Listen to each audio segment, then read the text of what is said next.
Saudações, meu nome é F. Farias, eu sou filósofo e professor de filosofia e essa é a segunda parte do vídeo provando pela filosofia que o monismo do mortalismo é falso.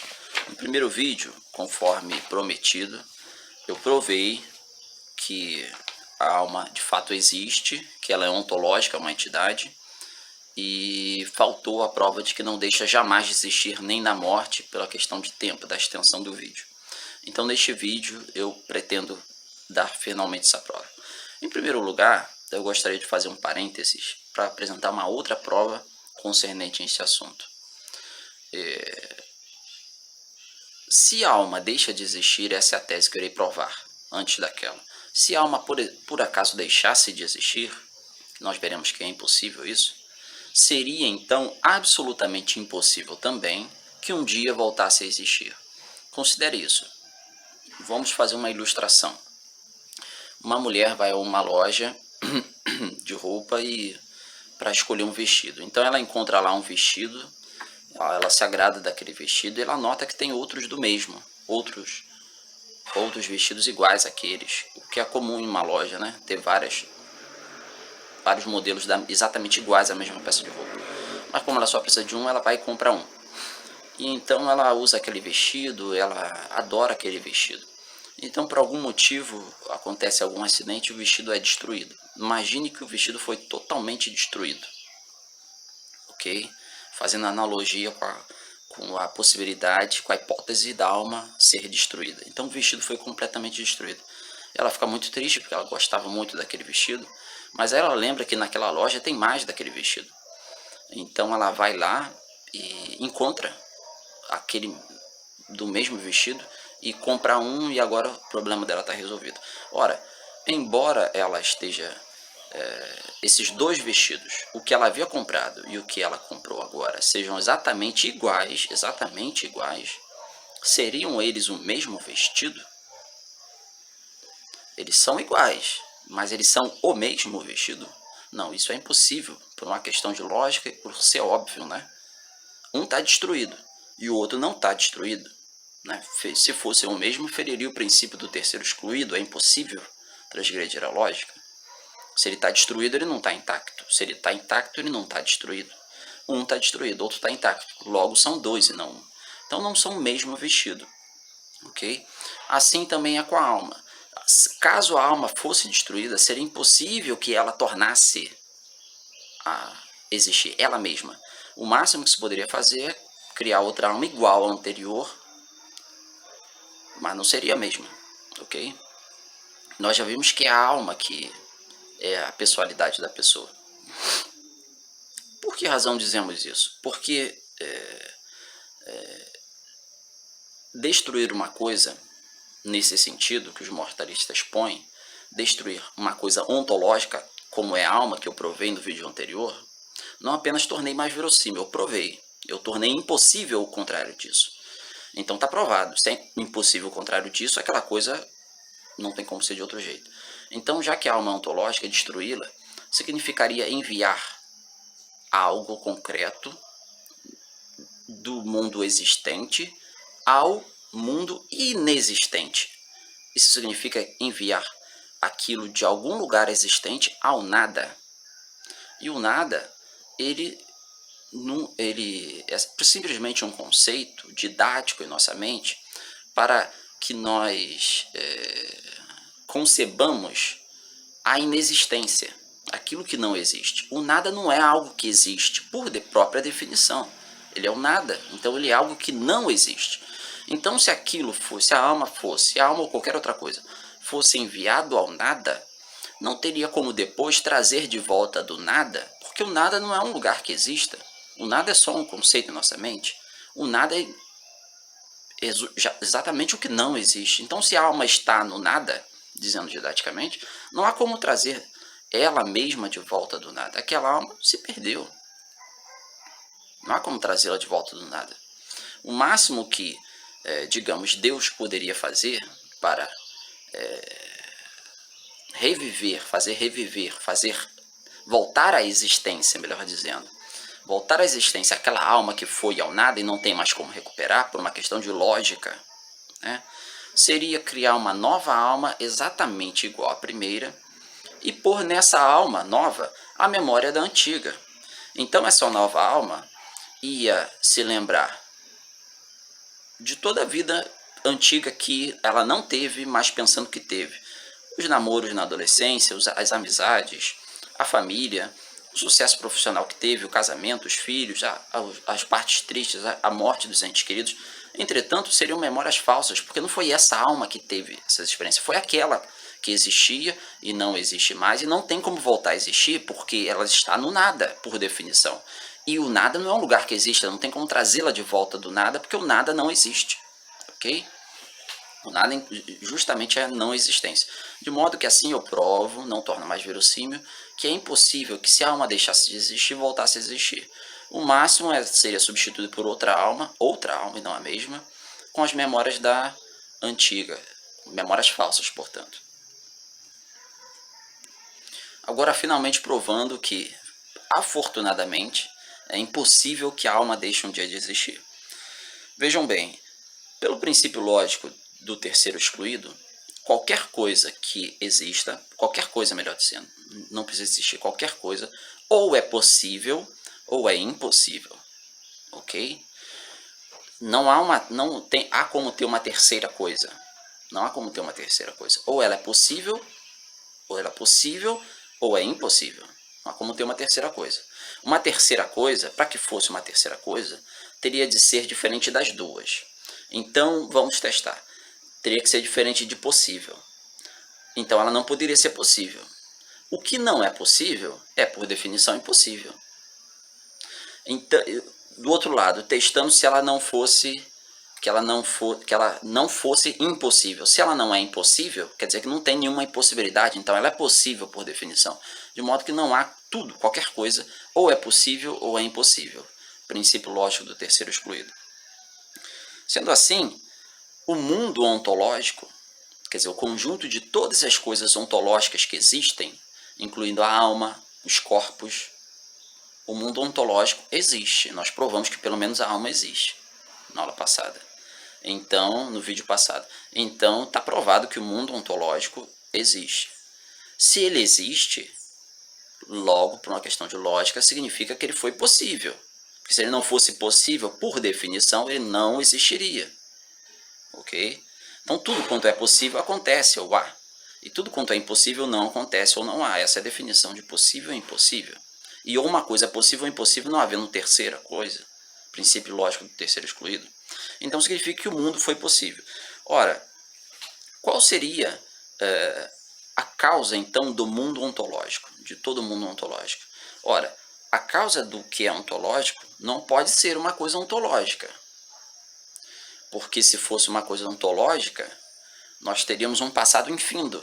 E isso é impossível haver um passado infindo. Logo, a causa do mundo ontológico tem que ser uma realidade, porque se não fosse realidade não poderia causar nada. Algo que não é real não pode causar nada, nós já vimos. Tem que ser uma realidade, porém não ontológica.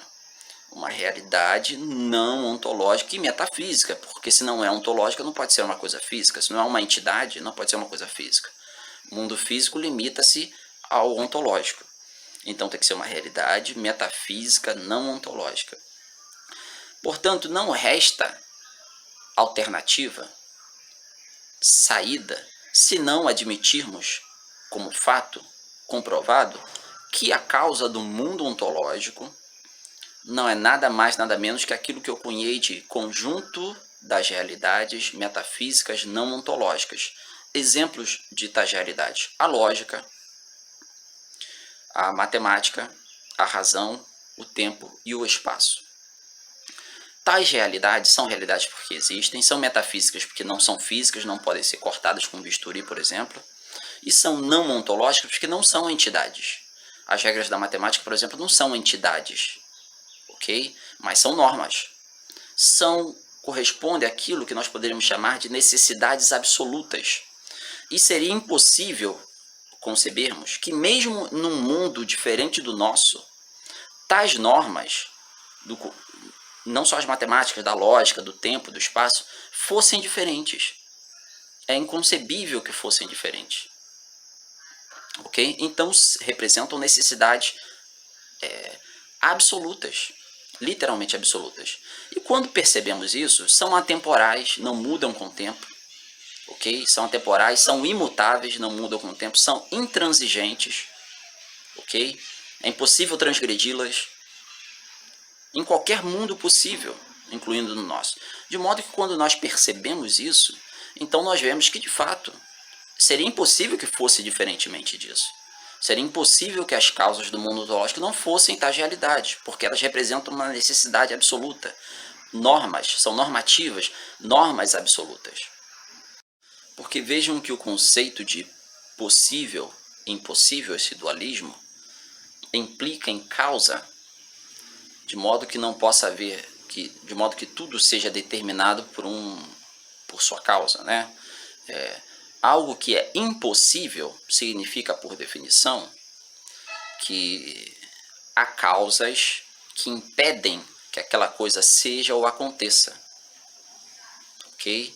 E o contrário disso, nós sabemos que não há uma terceira coisa está excluída, evidentemente. Então, o contrário disso, impossível, seria possível.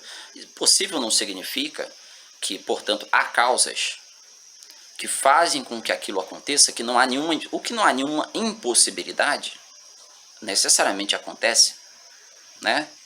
Se nós pensarmos radicalmente, o que é possível necessariamente acontece, porque se não acontece é porque houve alguma impossibilidade, ok? Ah, mas é possível que eu vá a algures, mas eu decidi e não fui. Então a tua decisão de não ir foi a impossibilidade, né? Você não pode desconsiderar isso também quando você pensa radicalmente. Então tudo que é possível necessariamente acontece. Então se o mundo ontológico aconteceu é porque foi possível e não teve nenhuma impossibilidade, ok? Então estabelece o conceito de causa.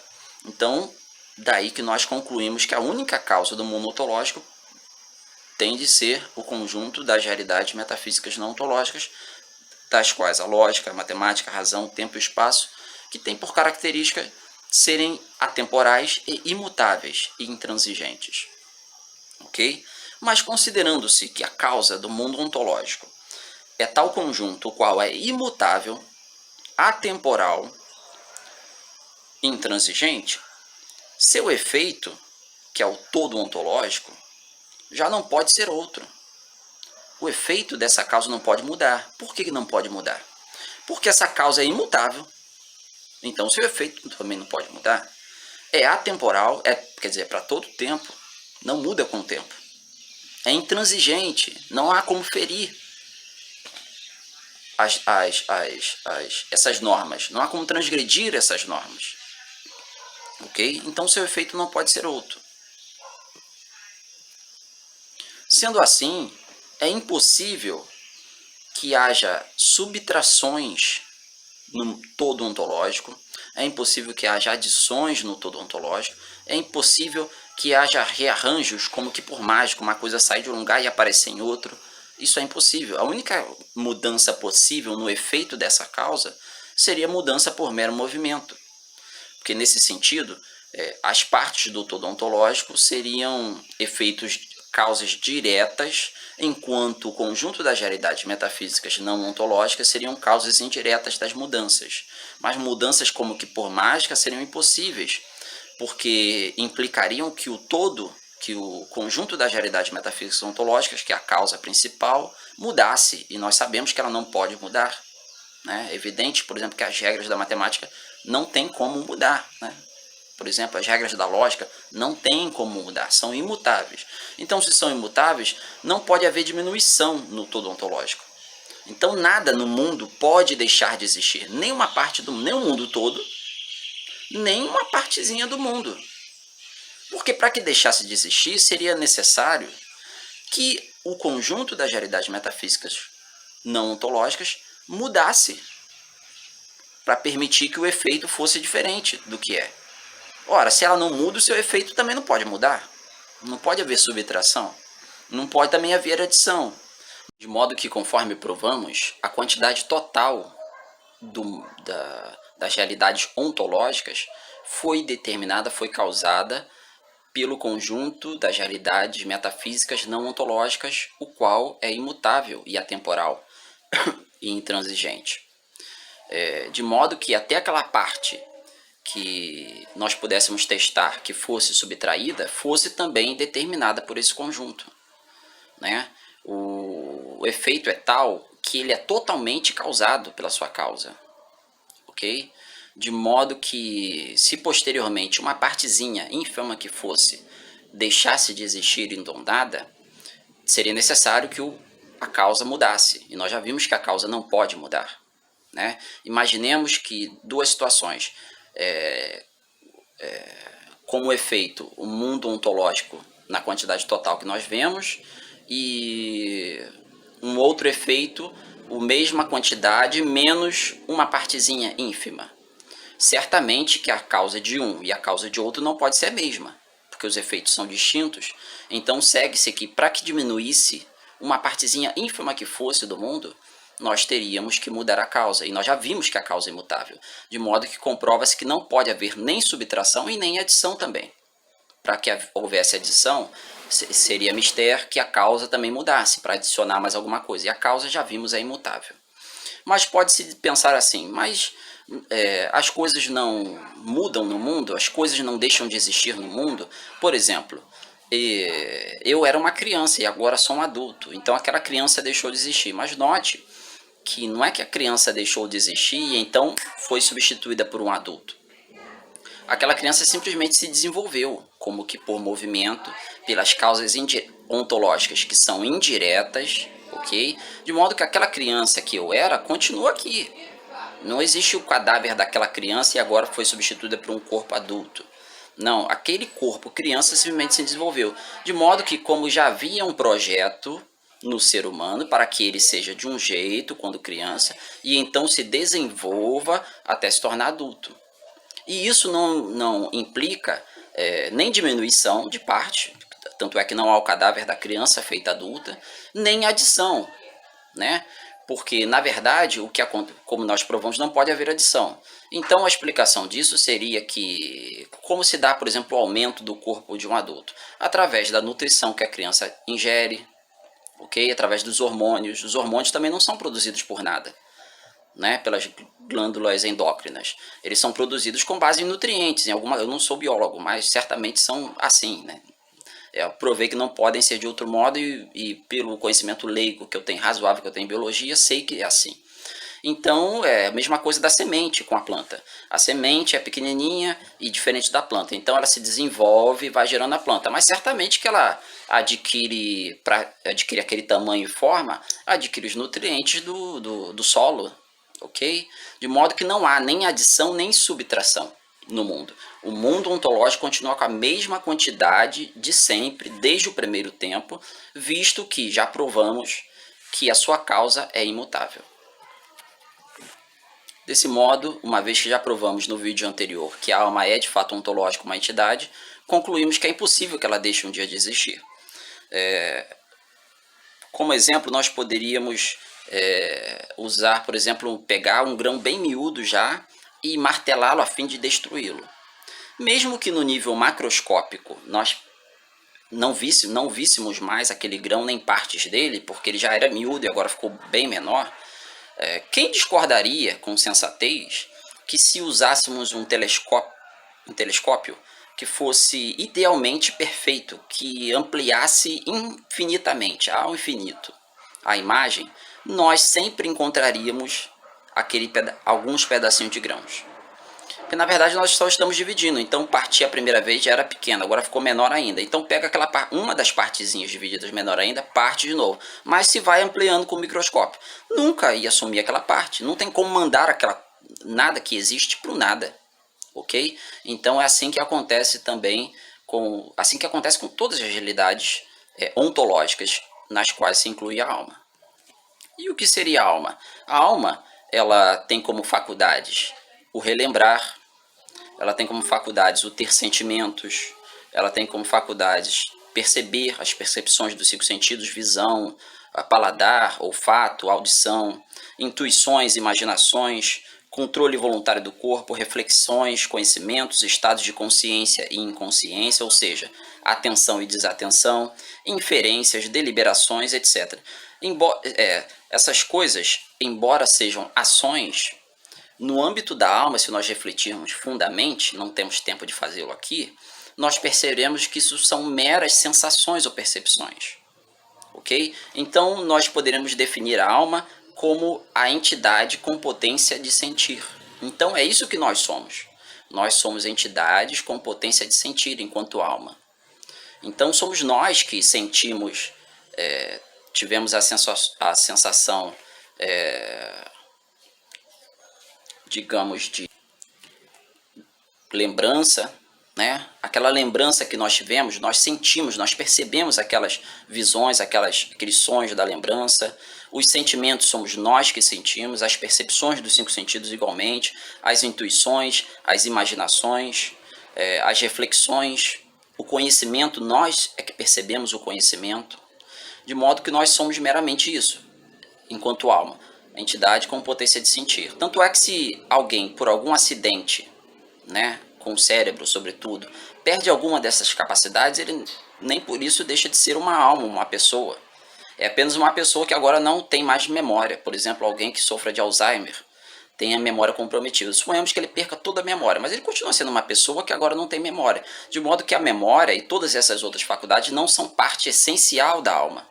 A alma é meramente a capacidade de sentir, a entidade com potência de sentir. Esses são munições da alma. A alma é munida dessas faculdades. A alma em si não é isso, mas meramente a entidade com potência de sentir. E visto que isso é uma coisa simples, é uma coisa única, potência de sentir é uma coisa única, já não pode ser dividida. Então, nem por divisão a alma deixaria de ser uma alma, visto que ela é uma entidade simples em qualidade. Visto que ela é uma entidade em extensão, e ela, portanto, ela está em algum lugar, por definição, por exemplo, eu estou aqui e agora, nesse tempo. Então, quanto à extensão, a alma é divisível, certamente, porque qualquer extensão é divisível infinitamente, ok? Mas em qualidade, ela não deixa de ser uma alma. Então, peguemos a ilustração de um torrão de açúcar, que já é pequeno, e eu sei que, claro, que o açúcar é dividido em outros elementos químicos. Mas digamos que utilizemos somente para ilustrar o exemplo macroscópico. O açúcar, ele, em qualquer parte dele é branco e é doce. Ok? Então, por mais que se dividisse o açúcar quanto à extensão, cada partezinha continuaria sendo açúcar e não outra coisa. De modo que a alma, por ser simples, ou seja, por só ter essa qualidade, potência de sentir, entidade com potência de sentir, por mais que ela fosse dividida, já vimos que não pode ser destruída, mas por mais que ela fosse dividida, ela não deixaria de ser alma. Ok? Considerando-se todas essas coisas, façamos uma reflexão. Nós sabemos que nós nascemos com moralidade, com senso de moralidade, né? Embora haja a questão filosófica sobre se há certo e errado morais, suponhamos esse exemplo que tragicamente acontece em nosso mundo. Alguém, um adulto, vê uma criança brincando sozinha, rapta essa criança, tortura a criança, estupra a criança, mata a criança e deixa o cadáver da criança para ser comido por urubus, nem dá um enterro digno à criança que já sofreu tanto. Ora, certamente que isso é uma coisa errada, ok? Agora, se a alma deixa de existir, conforme nós provamos, ela nunca mais poderá voltar a existir. Então, de modo que esse malfeitor que fez essa maldade com a criança jamais será punido. Suponhamos que ele tenha morrido na impunidade, como acontece muito nesta vida.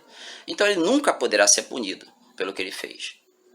Também a criança, se deixou de existir, nunca poderá ser vingada.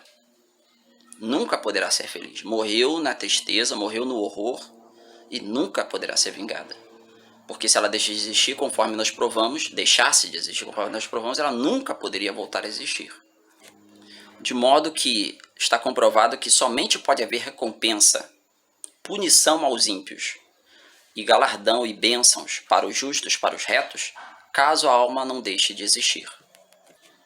E se a alma deixa de existir, e então Deus cria uma nova alma, que é a única coisa que ele poderia fazer, né, sem que ferisse a lógica, nem Deus pode ferir a lógica, e criasse uma alma nova do nada e pusesse a memória da antiga, então ele não estaria recompensando aquela alma antiga, porque foi aquela alma antiga que foi reta, Foi aquela alma antiga que foi honesta, que foi temente a Deus, que não prejudicou ninguém, que não levou vantagem podendo levar para não fazer algo que fosse incorreto, algo que fosse desonesto. Foi aquela alma que experimentou tudo aquilo, visto que a alma é meramente a entidade com potência de sentir. Foi aquela alma que sentiu tudo isso, tudo aquilo, que percebeu tudo aquilo, que vivenciou tudo aquilo, e agora teria no máximo uma nova alma em que Deus pusesse a memória da antiga e ela pensasse que experimentou tudo aquilo, mas não foi ela, foi a outra, porque a outra não poderia fazer mais nada. Então não haveria recompensa para aquela alma que experimentou aquelas coisas. Só pode haver recompensa, punição para os maus e bênçãos e vida eterna para os bons, caso a alma continue a existir. E visto que de fato há certo e errado morais, há coisas deveras erradas, como essa maldade do exemplo dado do malfeitor que fez aquelas maldades à criança, como ações certas, como um pai que cuida do seu filho, nós concluímos que de fato haverá recompensa para aqueles que agem certo, corretamente, e punição para aqueles que agem incorretamente. De outro modo, não faria sentido haver certo e errado morais. E isso só é possível conforme nós provamos, caso a alma continue a existir. E provamos também que é impossível, afortunadamente provamos, que é impossível que a alma deixe jamais de existir. Então, essa foi a última parte do vídeo anterior, em que nós demos a prova que faltava. A prova de que a alma nunca pode deixar de existir, nem mesmo na morte. Note que não foram argumentos que tornassem a nossa tese mais verossímil, mas são argumentos que provaram a nossa tese. Com isso nós provamos que a alma existe, que a alma é ontológica, é uma entidade, e que a alma não pode, é impossível que a alma deixe de existir, nem na morte. Que Deus abençoe a todos, ilumine os corações e a mente de todos, para que compreendam devidamente, com clareza, a sua palavra e aquilo que é verdade. Sabemos que Deus é luz e nele não há treva nenhuma. Então Deus é a verdade. Então a palavra de Deus não pode ir contra a verdade. Que Deus abençoe a todos. Amém.